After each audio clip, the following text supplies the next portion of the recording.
tinalakay po natin noong linggo, nice ko pong i-share sa inyo. It's all about Christian responsibility sa ating simbahan. Yan. Kung saan tayo pinagkatiwalaan ng Panginoon na doon lumago, tayo po ay mayroong responsibilidad. Nagtanong-tanong ako sa iba't ibang mga pastors, bakit yung iba ay lumalago at yung iba ay hindi? Meron bang ganon? Meron pa rin bang ilang taon na hindi pa rin lumalago?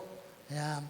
Spiritual, ang tanong ko ay, spiritual matter ba o hindi? So marami nagsalita na hindi naman spiritual matter kasi yung mga maliliit na church, ang uhusay manalangin. Kompleto ang services. May Bible study, may prayer meeting, may midweek service. Pero aalog-alog, nasa 15, di ba, 20 ang membro nila. So nag-aayuno rin sila. Mas patindi pa nga sila mag-ayuno eh. Tapos sinabihan ko tinanong ko rin yung aking katrabaho noon, kasi nakikita ko sa kanya, sabi ko, ma'am, nakita ko, parang nilayasan ka na ng mga worship team mo. Wala na po siyang worship team. Ang gaganda ng gamit niya, ang ganda ng drum set, ang mamahal, ang keyboard, bass, guitar. Ang natira, siya at yung kanyang anak na nagigitara. Silang dalawa na lang. sabi ko, ma'am, ilang buwan na po kayong ganyan, mag-iisang taon na po kayo. Tapos sabi ko, pero praise God, 3 na kayo ha. Meron ka ng backup. Kilala ko yung drummer niya kasi nakasama ko yun sa Battle of the Band dati. So sabi ko, ano nangyari dito? Ba't umalis? So may mga issue, may mga malaking problema. So hindi naman spiritual thing kasi apostolic sila. Mas matindi pa nga sila kaysa sa atin. Pero kung magturo yung pastor nila, kala mo napakadami. Talagang napaka-agresibo, napaka-passionate magturo. Diba? So sabi ko, ano kayang problema? Nagtanong ako sa iba, sabi nung iba, baka pamamahala. Pwede. Diba? Pwede baka pamamahala, hindi man sa spiritual thing, kasi ang Diyos yung nagpapalago, hindi tayo. Tama. Ang Diyos na nagpapalago, hindi tayo. Pero meron tayong obligasyon na dapat gawin. Meron tayong mga responsibilidad na dapat nagagawa po ng isang member ng church. Ang tanong, lahat po ba tayo ay member ng Open Heaven Christian Church? So meron kang responsibilidad. Hindi po ito kaya ng ating pastor at pastora na mag-asawa. Hindi rin po ito kaya ng ibang mga leaders. Ang kailangan po nito ay sama-sama tayong gumagawa. Amen? So ready na po ba tayo roon? Kung anong responsibilidad na dapat natin gawin? Part 1 pa lang po yan sa ating Christian responsibility for the church. Ready na po ba tayo makinig ng salita ng Diyos? Manalangin po tayo. Salamat po, Panginoon, sa pagkakataong muling makapaglingkod po sa iyo. At muli, salamat sa presensya mo na kami po yung nakakapagpahinga at nagkakaroon ng kapayapaan at kagalakan. Salamat po muli.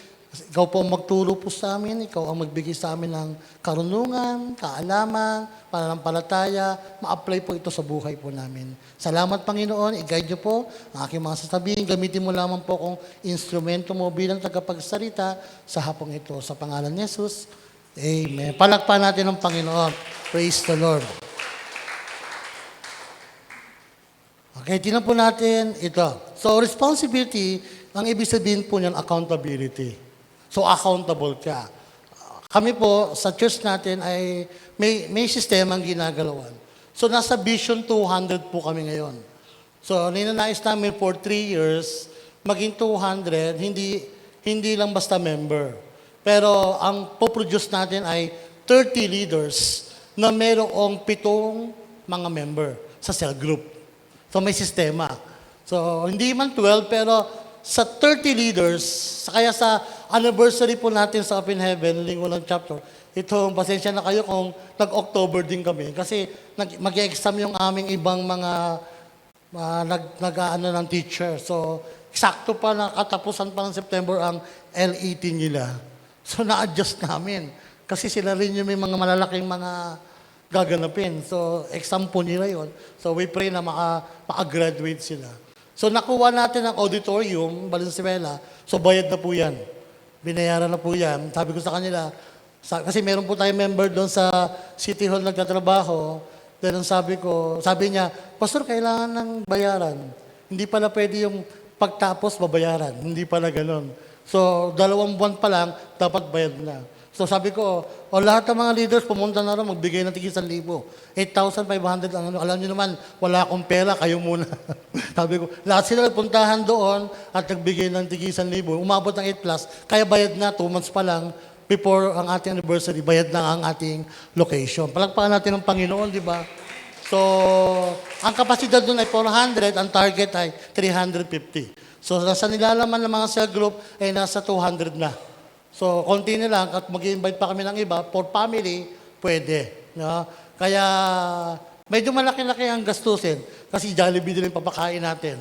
No? At buti nga si Pastora, 13,500 ang sinisingil. Sa akin, 15,000. Loko yun ah. Matatawagan ko yung mamaya. Ganyan ko lang nalaman eh. Sabi ko, Albert, 15,000 talaga? Dati, 10,000 lang ah. Alam niyo po, kung alam ng mga leaders ang kanilang responsibilidad, hindi po ito matagal kausapin. Masarap kausap ang leaders. Amen? Pero pag member yan, daming hinaing, ang daming, kaya ba yan? Ang daming mema, ang daming emo, ang daming mga nega. Pero pag leaders ang kausap po, ang bilis eh. Kagaya nung nasiraan kami ng mixer, sabi ko, mukhang kailangan na natin ng bagong mixer. Punta kayo sa SM, gamitin yung credit card nyo. Kuha kayo ng ano. So, agad-agad naman sila pumupunta. Kaya nakakatuwa kasi alam nilang wala ko eh. Pero pag meron ako, nauuna talaga ako sa kanila. Kaya salamat sa Panginoon dahil nabibigay ng Diyos ng mga katuwang kasi hindi ko po talaga yung kaya. Hindi namin kaya sa 7 anak ko at wala kami talagang trabaho. Amen po ba? So, accountability po kasi yung responsibilidad. So, trustworthy and diligent. Hindi naman sa mapagkatiwalaan, masipag. Amen. Masipag po ba tayo? Yan. It also means accepting duties of roles. Ina-accept ba natin mga roles natin? Yan, no? Kaya mahalaga na ikaw ay pagkakatiwalaan ng Panginoon. Sabi niya, never before has there been a greater need in church for Christians to step up. Kailangan mo talaga mag-step up at i-accept ang responsibilidad. Kasi member ka ng church eh. Hindi pwedeng wala kang gagawin. Hindi pwedeng ang natutunan ko po rito, do not think what church can do to you. Always think what you can do to the church. Bata pa lang ako, kabataan pa lang po ako, naririnig ko po yan kay Kuya Joseph Ong. Kabataan pa lang kami, sinasabihan na kami ng ganyan. Huwag niyo laging titingnan kung ano magagawa ng church sa iyo. Ang lagi mong tingnan kung ano magagawa mo sa church. Amen po ba? Kahit tama yung sinabi ni Pastor Robert G, natutunan po namin talagang kami po ay nag-aambagan. Talagang hindi po kami sanay na nangihingi. Ambagan talaga. So sana masanay uli.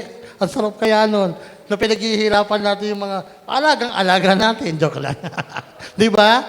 So yun yung responsibilidad natin. Oh. Sabi niya, even though we speak like sa Hebrew 9:6-9, ang sabi niya, even though we speak like this, kasi nga di ba medyo hindi na maganda yung kanyang mga salita sa mga Christian dyan. Sabi niya, dear friends, we are convinced of better things in your case. The things that have to do with salvation. Oo nga, ligtas ka eh. Pero kailangan mo ipakita yung kaligtasan mo. Amen po ba? Hindi yung, ligtas ka na, pero wala kang ginagawa. Ang sabi niya, God is not unjust eh. He will not forget your work. Amen? Hindi naman niya kalilimutan yung mga ginagawa mo. Yung pag-ibig, sabi niya, the love you have shown Him. Paano mo pinapakita ang pag-ibig mo sa Kanya? Andyan lang din po yung sagot. Sabi niya, and the love you have shown Him as, ayan, kapag mahal mo si Kristo, tinutulungan mo yung mga kapatid mo sa Panginoon. Amen po ba? As you have helped His people and continue to help them. Hindi lang 1 beses, 2 beses, di ba? Pero hindi lang pagtulong ng mga mabubuting bagay, kundi tinutulungan mo silang lumago. Amen? Yung pang ibig sabihin nun. We want each of you to show this same diligence to the very end. Anong purpose? Para yung pag-asa nila makita nila na at ma-realize nila na meron tayong hinaharap na inaasahang magandang pag-asa. May pag-asa po ba? Ano ba yung pinaka-blessed hope ng isang Kristiyano? Di ba yung muling pagbabalik ng Panginoon? Na tayo'y mapalitan ng panibagong katawan? Tama? The blessed hope, yung magkaroon tayo ng glorified body, na katulad ni Kristo nung siya'y muling nabuhay. Ganun na ganun po ang magiging katawan natin. Kaya yun yung blessed hope na hinihintay natin. Kaya habang wala pa, maging masipag tayo hanggang dulo. Sabi mo sa iyong katabi, hanggang dulo, hindi lang simula. Maging masipag tayo. Di ba? Kaya we do not want you to become lazy. Sabi mo sa iyong katabi, bawal ang tamad. But to imitate those who through faith and patience inherit has been promised. Amen? Kaya yun ang nais niya. Maintindihan po natin, meron ka talagang dapat gawin. Amen po ba? May responsibilidad ka. Sige, sabihin mo sa iyong katabi, pakitapik-tapik, may responsibilidad ka talaga. Yan. Hindi ka lang uupo-upo, tatayo-tayo, magpupuri sa ating Diyos. Ang gusto niya, everyday, meron kang ginagawa para sa Panginoon. Diba? Ang dami mong dapat gawin. Pamilya mo pa lang eh. I-offer mo yan sa Panginoon, di ba? Kaya nung nag-meeting kami, o mga leaders, ilan ng cell group mo, di ba, ganito cell group mo, ilan pamilya yan sa isang bahay, daliin niya lahat yan. Di ba? Kailangan pamilya mo dadalhin mo. Walang iba. Kay Shikay na pala, dahil si Shikay ng pinakamaraming cell group sa amin, yung anak ko, mga anak, kagaya kahapon, nag-birthday yung kanyang anak. Nakikita ko, siya yung pinakamaraming cell group ngayon, magdodose na sa kanya, pero potential na yung tatlo niya magiging leader. Kaya may i-upgrade po namin na maging primary leaders. Mayroon kaming i-ordain kasi yung mga nagtapos ng Soul Tree, hindi naman sila matatapos ng Soul Tree kung wala silang cell group. Kailangan meron silang hinahawakan. Para saan pa yung training? Tapos doon, upo-upo, kakoy-akoy-akoy. Parang training ka ng police, sundalo. After mo mag-training, anong gagawin mo? Papagod ako eh. Mag-Netflix muna ako ng ilang buwan. Hindi pwede yung ganun. Kailangan, Soul 1, Soul 2, meron ka ng laman. Meron ka ng inaalagaan. Kaya imposible hindi lalago. Amen? Hindi ka magagraduate kung wala kang cell group. Naulaman niyo po ba yun? Kaya mag-uwin talaga school pa lang. Tapos kinausap na rin po ako ng teacher ng Lingunan National High School. Sabi niya, Pastor, pwede po bang kayo ang mag-undergo ng Bible study rito? Aba, praise the Lord! Yun yung hinihintay namin. Kasi lagi ako nagtatanong kay Reblo, paano ba gagawin yung campus ministry? Madali lang yan. Ganito gawin mo. Magbigay ka ng letter. Hindi naman ako nagbibigay ng letter. Ako na kinakausap. Pabor na ng Panginoon yun, di ba? Kaya excited din yung mga leaders dahil yung mga nag-encounter nung nakaraan, lahat yun doon nag-aaral. Kaya excited silang, pati sa school nila, sila yung katuwang namin mag-share ng gospel. Amen, napakaganda po lang gano'n. Kaya malaking budget pero wala imposible. Basta may vision, may provision ng Panginoon. Amen? Palagpahan natin ang Diyos na buhay. Huwag lang maging tamad. Nagtatrabaho ka kasi disipulo ka ng Panginoon. Nag-aaral ka kasi disipulo ka ng Panginoon. Hindi yung nag-aaral ka tapos hindi ka na disipulo. Pagdating sa church, busy, pag wala na, busy ka na sa school. Hindi pwede po yung gano'n. Hindi hadlang ang pag-aaral at trabaho sa ministry. Amen?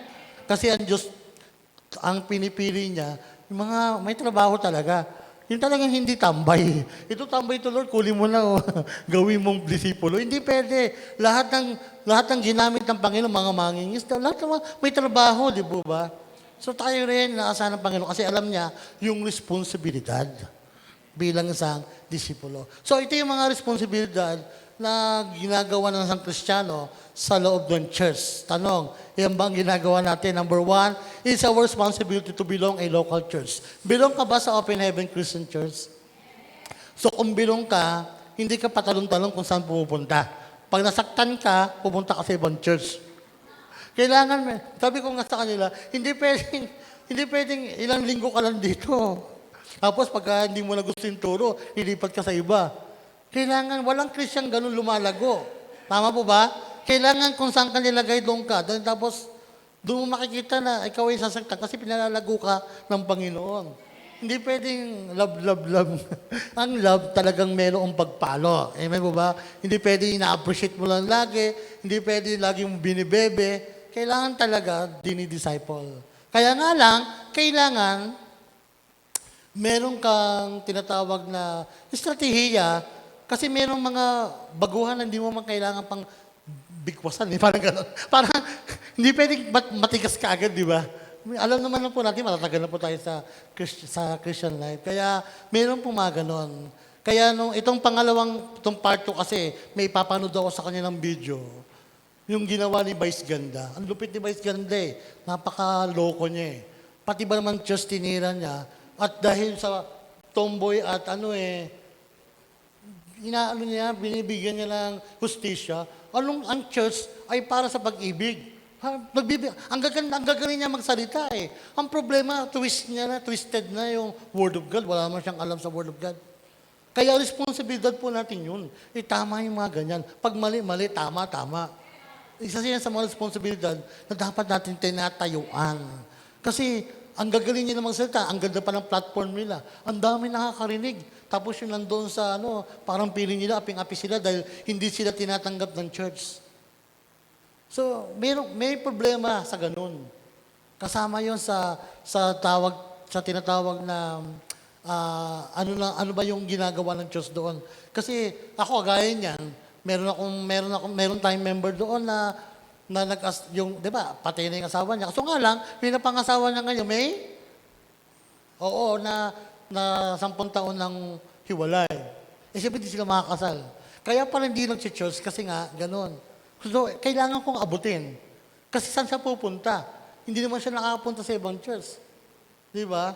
Kaya sabi namin ni Mami, puntahan natin, kausapin natin. Nung pinuntahan namin, kasi responsibilidad po natin yun. Kasi naiiya sila sa kasalanan kanilang ginagawa. Amen po ba? Kasi pakikiapid ang tawag. Di ba? Pero kaya kailangan mo pa rin i-take care. Kasi walang tumatanggap sa kanila eh. Sino tatanggap sa kanila? Saksi ni Jehovah? INC?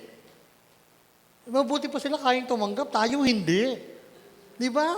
Tanggapin natin. Tapos ang Diyos ng bala. Di ba?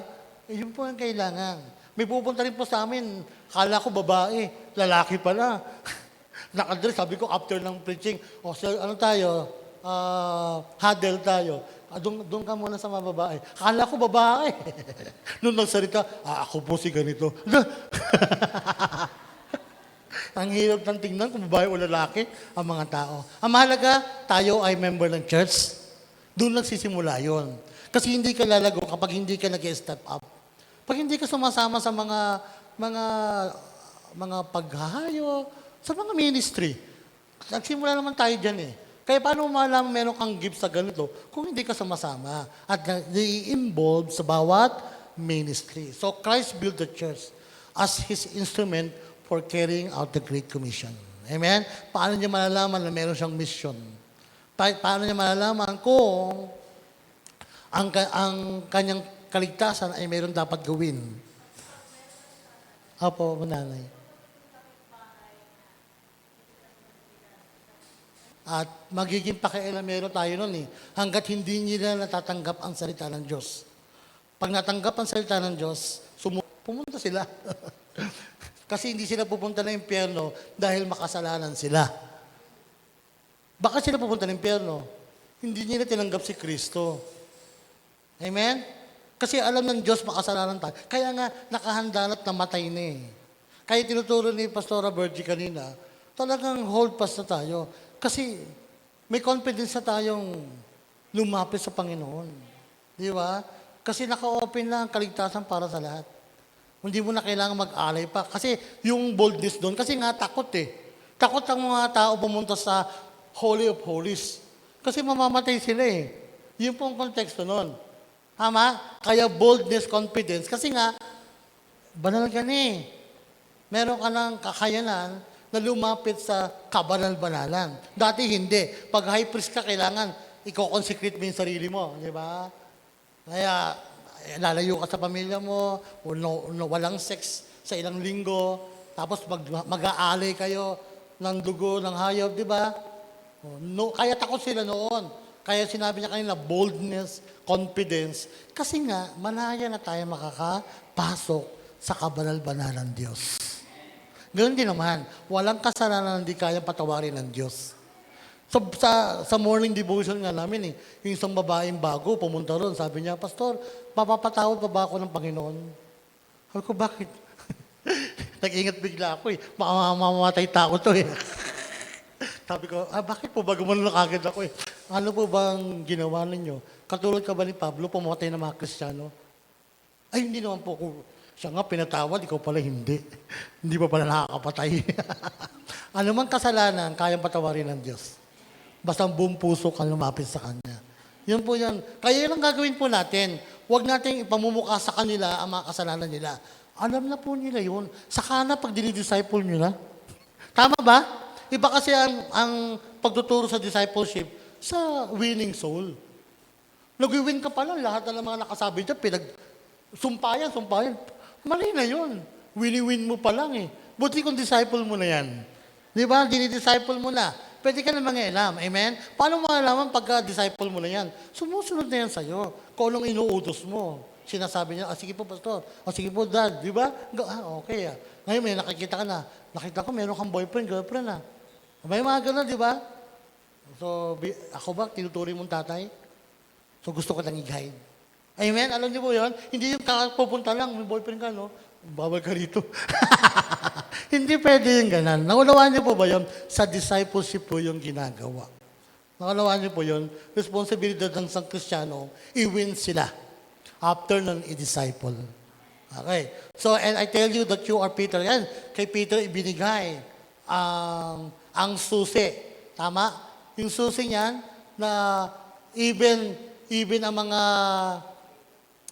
even the gates of Hades will not overcome sa church.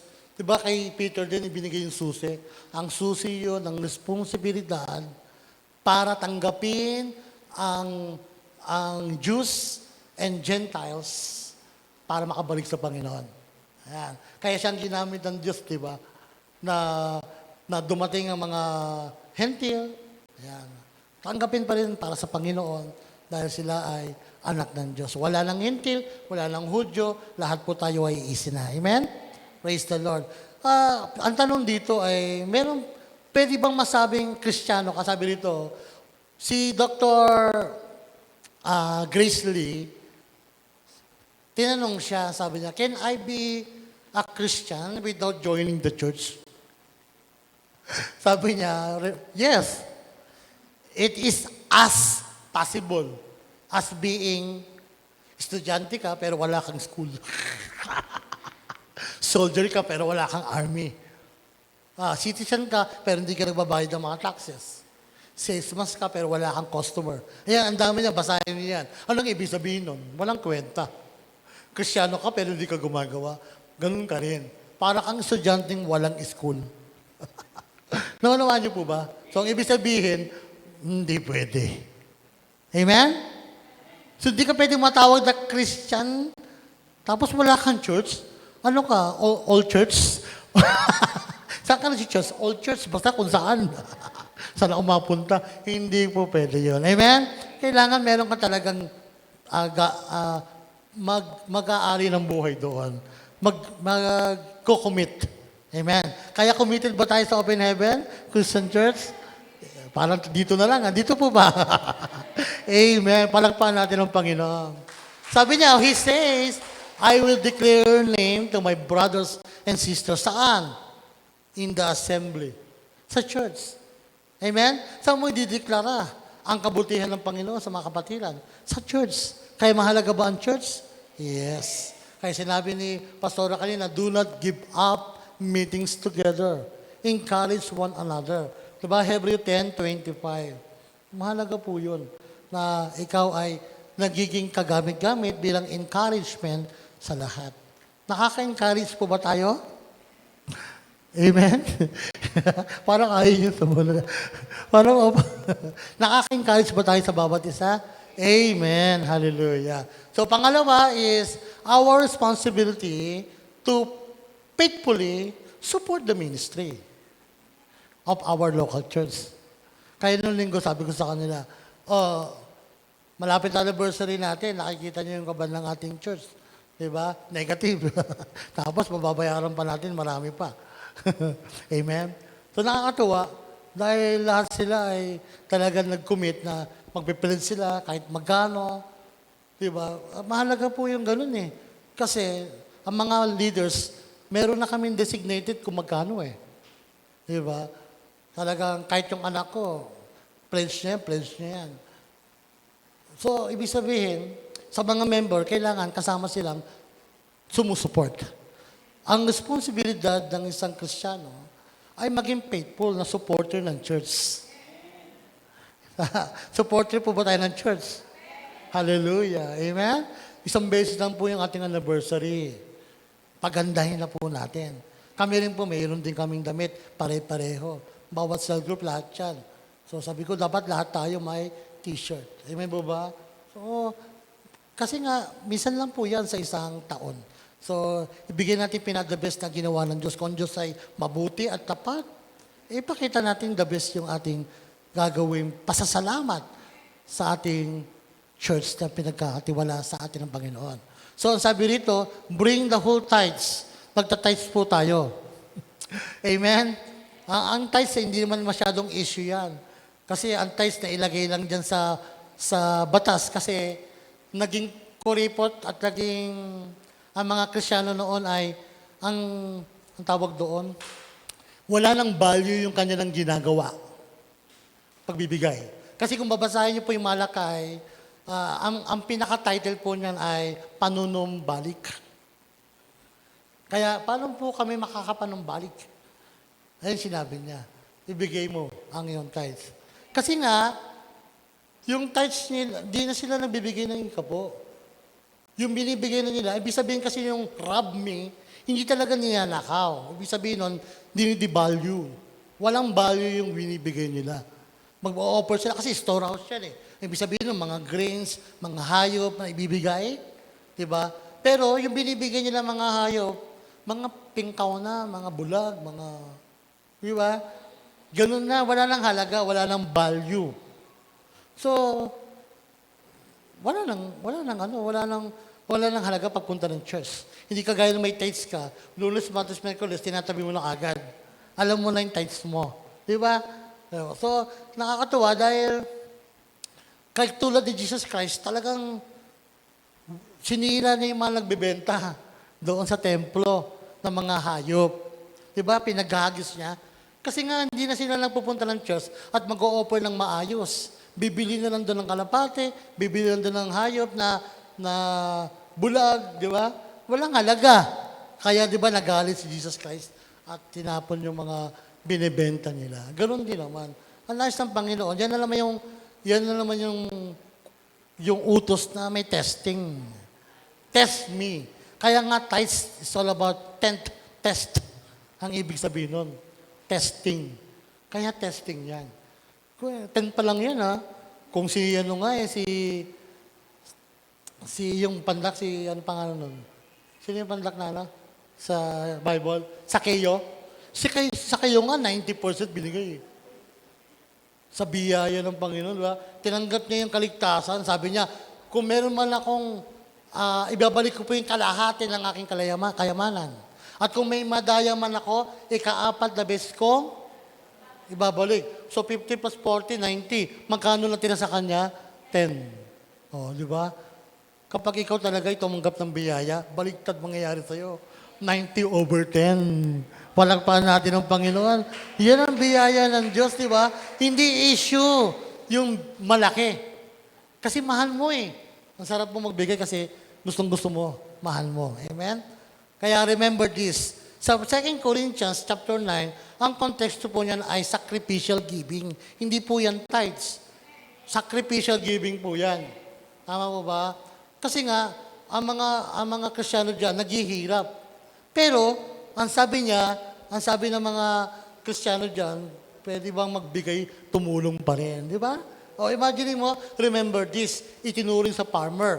A farmer who plants only a few seeds will get a small. Totoo naman, kapag naghasik ka ng konti, marami ka bang aanihin? Konti lang din naman.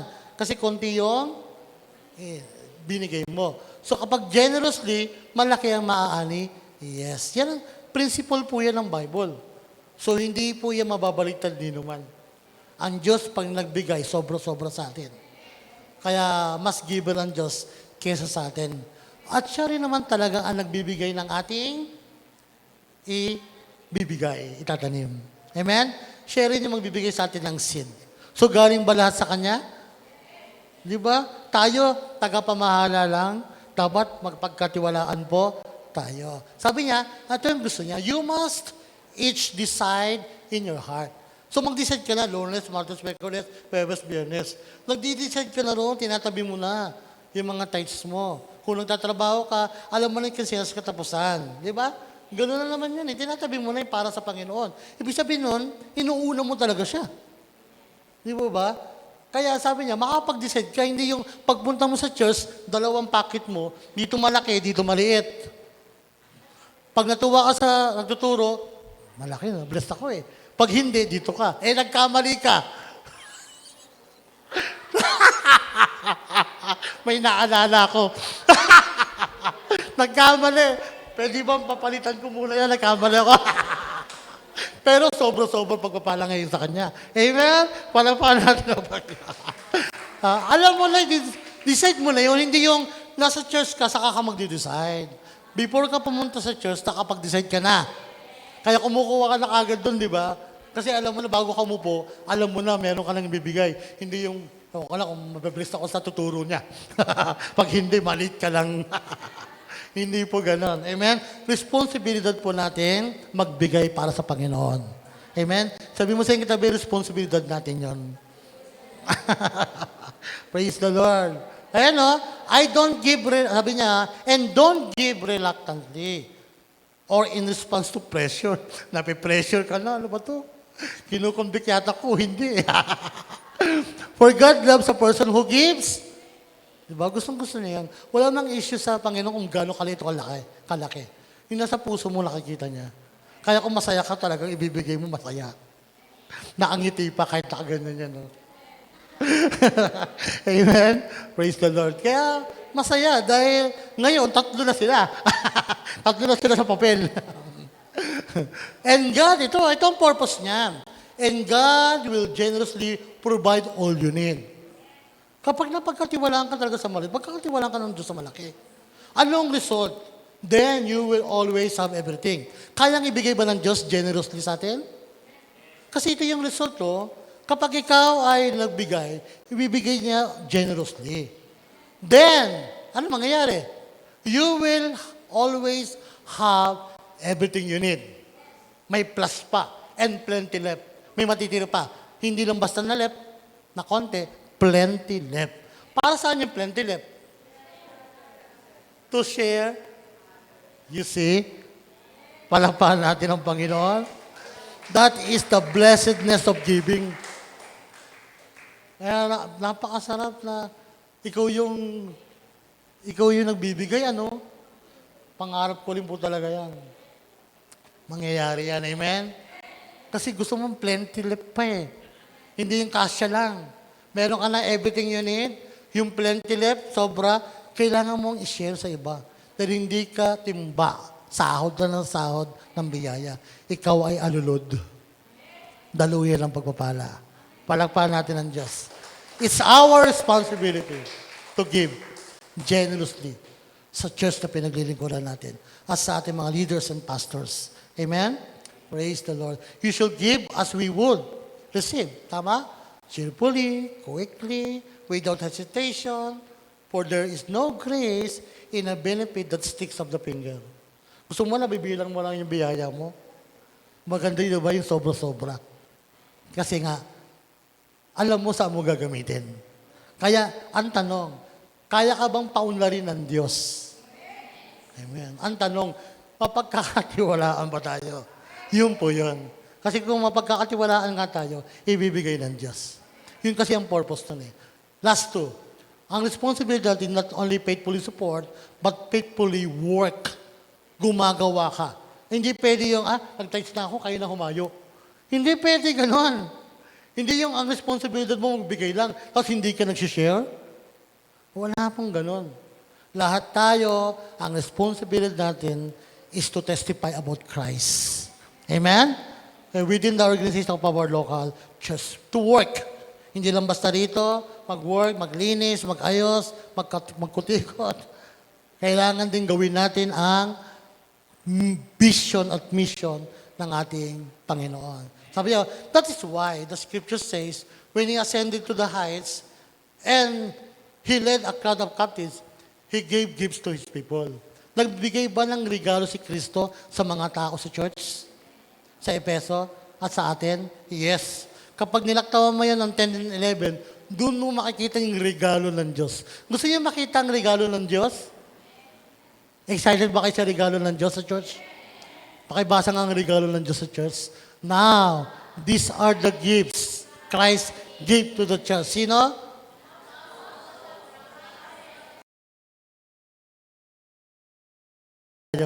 Regalo ba kami ng Panginoon? Masaya ba kayo sa regalo? Ang laking regalo, di ba? Regalo. Kami po ay regalo, hindi kinaiinisan. Kami po ay binigay ng Diyos sa church bilang regalo sa inyo. Wow. Di ba pag regalo, iniingatan? Pinasasalamatan ng Diyos. Kasi ang responsibilidad namin is to equip God's people. Kaya, ang trabaho talaga namin. Para makagawa kayong humayo, maglingkod. Amen? Alam nga naman kami pa rin yung hahayo. Hindi. I-equip namin ang mga leaders. Kaya nga, sa lingunan, ang ambition natin is 200, Visions 200. 30 leaders na mayroong 7 mga member. So, saan kami nakapokus? Leaders. Mag-build ng leaders. Non-leaders dapat past, faithful, available, tama? Submissive, teachable. Tama? Dapat ganun. Dagdag ko pa nga rin yung team. Dapat nagtatights. Fast. Di ba? Kaya, nakatawa nga ako eh. Sabi niya, mayroong nag-uusap-usap ng mga bagong gagraduate ng Sultry. Sabi ng tatanungan, nagtatights ka na ba? Ang tanungan nila, nagtatights ka na ba? Nakakatuwa kasi, hindi na masakit pakinggan dati. Dati kasi parang, ang sakit pakinggan pag tights, no? Parang naman ito, ang yayabang naman nito. Hindi eh. Talaga yun, di ba? Para sa ating Panginoon. So, ang gagawin namin is to equip God's people to do His work and build up the church. Kaya kailangan mapagkakatiwalaan ang bawat pastors and leaders. Kasi maraming ibibigay ang Panginoon. Yung kapasidad ng iyong kakayanan, yun lang naman ang ibibigay ng Diyos. Amen? Parang prinsipyo ng aquarium. Kung gaano kalaki ang aquarium mo, doon mo lang mailalagay yung kung ilan yung mga isda mo. O kung gaano kalaki. Kasi kung maliit ang aquarium mo, ganoon pa rin naman. Paano lalaki at lalago? Lakihan mo ang iyon. If you want to build a great church, build the leaders. Yun po talaga. Focus ka sa leaders. Kasi yan ang makakatuwang mo. Ang leaders, hindi lang sa pangalan. Kailangan faithful sa Diyos. Available lagi. Pag sinabihan mo, ikaw pumunta ron, daw makakapunta. Diba? Submissive. Diba? Magta-tights, teachable. Amen? Yun talagang kailangan ng team ng isang pastor. Kaya ang problema sa amin, yung aming mga tresurera. O kailangan ng ganito. Pag sinabi, punta kayo roon, nak, mukhang kailangan bayaran yung kagad. Ganun talaga. Amen po ba? Ang hirap ng ang pastor pa pupunta. Tika, wait lang. Hindi. Dati ganun ginagawa namin. Pero ngayon may mga leaders na eh. Pagkatiwala mo naman sa kanila. Hindi ako nangingialam ng pera. Pero dapat alam ko kung may laman o wala. Kasi paano mamamanage yun? Diba? Paano natin magagawa yung 200 vision kung di ko alam yung pera kung meron ba natitira, kung meron ba natatights o hindi. O pasensya na po kayo ha. Sa amin, alam ko yung tights nila. Dito nga, hindi nga nila alam kung anong tights ninyo eh. Amen? Kayo nang bahala kay Lord, di ba? At least nagiging tapat naman kayo, di ba? Alam ko naman po yun. Pero Pasensya na kung sa amin ganun, alam ko. Alam ko yung ties nila, pati hindi ka nakapag-ties ng ganito, chinachat ko. Grabe si pastor ah. Di ba no? Ang bait ng pastor natin, di ba? Hindi pwedeng ganito dito. Sabi ko nga, kung ano yung church na pinagkatiwala sa'yo, ganun na naman. Kasi nga, doon mo sila hinubo. Walang iba. Hindi. Tama? So, kung ano, sa pag-uusap po yun. Pero sa amin po talaga, pag nakikita namin, meron kaming mga listahan na nagtatides, may mga bagong pumapasok na nagtatides. Nakakatuwa. Di ba? Sabi niya, ako po, pwede po ako mag-tides. Di ba? Ganun. O sige. Bata pa lang, pwede na mag-tides kahit estudyante ka. Di ba? Nakakatuwa. So, nakano niya sa mga cell group, hindi na po ako noon. So, sa mga cell group na yan, sa mga nagbe-pledge. So, sila na po may hawak noon. Ako, tagatingin na lang. Yun pala, may pera pala. Bili tayo ng ganito. Mga kailangan natin ng ganito. Diba? So, may mga ganun po mga pagkakataon. Kasi nga, para ma-build ang church. Hindi naman lumalago ang church kung wala rin naman, kung wala naman ganito eh. Tama po ba? Hindi pwedeng, sabi ko nga sa kanila, hindi pwedeng lumalago tayo ng bilang tapos lumulubog tayo. Ang hirap po nun, di ba? Ang hirap. Kaya sabi ko, tulungan tayo ng Panginoon maging giver. Yan. Hindi lang magaling magturo. Tapos di marunong magbigay. Kaya yung mga nilalagay sa operatory, mga nagtatides po yun.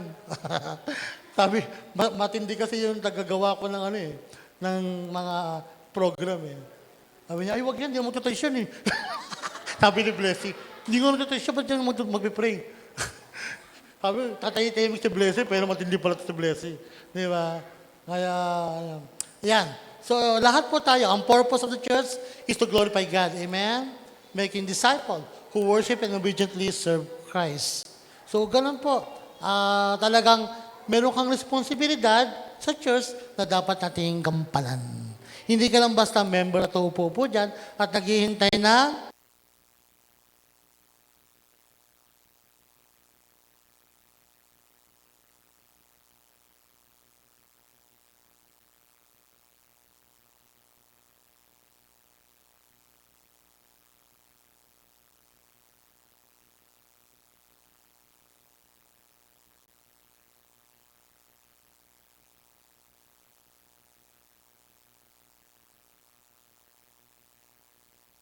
kulang yung buhay natin kapag hindi tayo nakapaglingkod. Hindi tayo nakapagpunta ng Sunday.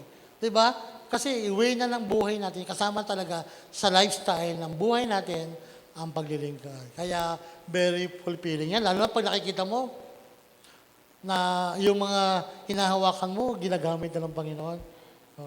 Isa sa mga doon, kay si Kaina, yung anak ko, yung kanyang mga cell group, ginagamit na ng Panginoon sa pagtuturo at sa pag-worship lead. Di ba?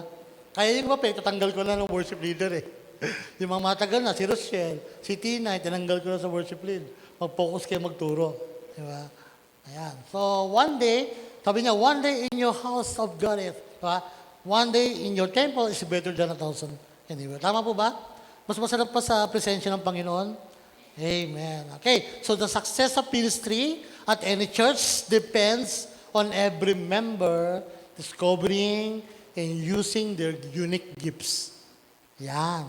Kaya 3 D ang kailangan mo maintindihan. Kapag ikaw ay member ng church, una, discover your gift. Pangalawa, develop your gifts. Pangatlo, deploy. Gamitin mo yung gifts mo. Amen? Kaya mahalaga po yun. Na bilang isang member ng church, dapat iniisip mo, ano ba yung magagawa ko? May tutulong ko. Diba, mamaya ikaw pala yung may gift ng giving. Alam niyo po, madaling maintindihan kapag merong ang gift. Gift po ba yung giving? Oo, nasa Romans chapter 12 yan sa 1 Corinthians chapter 12. Yung bang meron kang gift of giving, yung bang hindi mo na kailangan pang sabihin yung pangangailangan, ibinibigay mo na kagad. Diba, bago pala magsalita si pastor, parang, ay, alam mo na eh. Hindi pa niya sinasabi, nabigay ka na kagad, yung po yung gift of giving. Hindi mo na kailangan. Yes po. Generosity. Ganun katindi po yun. Kaya kapag alam mo na yung pangangailangan, kita mo yung pangangailangan. Ay, ito, para po ito ibibigay ko para sa speaker natin, mukhang sira eh. Di ba may mga ganun? Kaya pag meron kang ganyang member, Ang sarap na. Praise the Lord. So, utilizing those gifts in active service for Christ. Lastly, ayan, faithfully fellowship. Walang iwanan. Amen? Ang kailangan, magkaka-fellowship pa rin tayo. Pero cell grouping, may Bible study, prayer meeting, ayan, inaatinan nyo yan. May mga nanay, may mga tatay. Yan, maging faithful tayo sa fellowship. Praise the Lord. No? Yan ang ating responsibilidad. Okay, we should keep on encouraging each other to be thoughtful and to do helpful things. Paano? Sa verse 25, di ko na pala nailagay. Ano yung verse 25? Do not give up meetings together. Kaya huwag mong i-give up ang bawat fellowship. Praise the Lord. Amen? So, ka-encourage nga tayo sa isa't isa. Di ba pag wala yung isa, nakakalungkot, no? Ganun din talaga. Kasi sakit ng karingkingan, ramdam ng buong katawan. Kasi isang katawan lang tayo. Ayan. Yung nga lang pagpasok mo, alam na ng pastor mo pag may problema ka. Di ba parang, pinapasaya niya ng sarili niya eh. Pupunta ng church, ganito pa mukha. Ano ba na yan? Jesus name. Yung mga ganun, ako, maaga ako sa church eh. Kasi devotion. Tapos, magbibigay rin sila ng mga verses. Then, nakikita ko agad sa pintuan kung sino yung mga hindi maganda yung gising, mga tinadyakan para gumising. Di ba? May mga ganon. Yan. Alam mo na kagad. Kaya, ikaw, pasisihin ka naman ng Holy Spirit para hindi ka ma-attract sa negatibo ng mga itsura. Okay. So, keep encourage to one another. Amen? Sa pamanong gagawin, maging faithful sa bawat fellowship. Amen? Umatin ba ng praktisya ng maaga ang worship team? Di ba? Ganun pa rin ba, kagaya ng dati? Okay, so ito, if I am delayed, you will know how people ought to conduct themselves in God's household. Dapat ganun. Alam mo, ano yung gawa mo, kilos mo sa household. Kasi tayo household ng Panginoon yan, di ba? Which is the church of the living God, the pillar and foundation of the truth. Kaya ikaw, alam mo pa paano umayos. Amen? Alam mo pa paano as Christian or member ng church? Ayan. Maging supporter po tayo. Kaya itong apat na ito ay malaking bahagi sa buhay natin. Kapag nagagawa po natin ito, you are belong, sumusuport ka, gumagawa ka, nakipag-fellowship ka, lahat po yan, pag nakita yan ng church dito sa atin, ang sarap gumawa. Di ba? Hindi mo problema mga pastors kahit ang daming pang iniisip na gawin. Ang daming pang problema sa mga iba't ibang mga bapat na kanilang iniisip pa. Pero pag nakikita niya, kumikilos ang lahat, ang sarap. Amen? May paglago yun. Amen? Kaya pag nakikita mo lahat gumagawa, aba, lumalago. Lumalago yan. Pero pag marami pa rin tunganga, aba, marami pa rin i-disciple. Marami pa rin papaluin. Amen? Palakpan natin ang Panginoon. Hallelujah. So, be responsible Christian for God's glory. Hallelujah. Manalangin tayo. Panginoon, salamat po. Alam po namin, pinagkatiwalaan niyo po kami. Hindi man po kami mahusay, hindi po kami magaling. Pero pinili niyo po kami para paglingkuran ang iyong mga anak o Diyos. Kami mga pastors and leaders na narito, bigyan niyo po kami ng habang pasensya pa, kasigasigan, kasiyahan, kagalakan, habang naglilingkod. At maging tapat po kami sa bawat aming ginagawa at sinasabi. Patawarin niyo po kami kung minsan hindi po kami nagiging tapat. Pero salamat dahil tapat yung tumawag sa amin na kami po ay tutulungan hanggang sa iyong muling pagbabalik. Ang kailangan lang namin gawin ay magtiwala habang kami gumagawa sa iyo. Salamat Panginoon, nawa itong apat na ito ay makita po namin sa bawat church na pinaglilingkuran po namin. Naniniwala po kami, we are destined to be greatness. We are destined na lumago ang bawat church na pinagkatiwala niyo po sa amin. Bigyan niyo po kami ng wisdom, bigyan niyo po kami ng kababaang loob lalo, at commitment sa amin pong mga ginagawa, paglilingkod. Salamat dakilang Diyos sa iyong kapulit kalwalatian sa pangalan ni Jesus. Amen. Thank you.